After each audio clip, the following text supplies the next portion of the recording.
Hey guys, this is Thomas from freewaysocial.com, and in this video I'll show you how to get Snapchat up to date.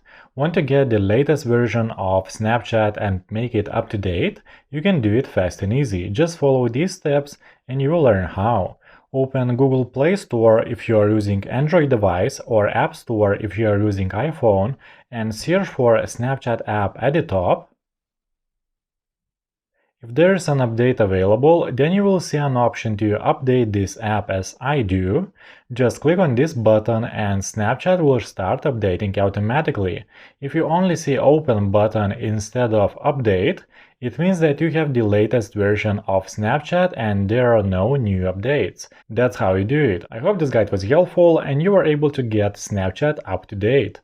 Don't forget to like this video and visit us at freewaysocial.com.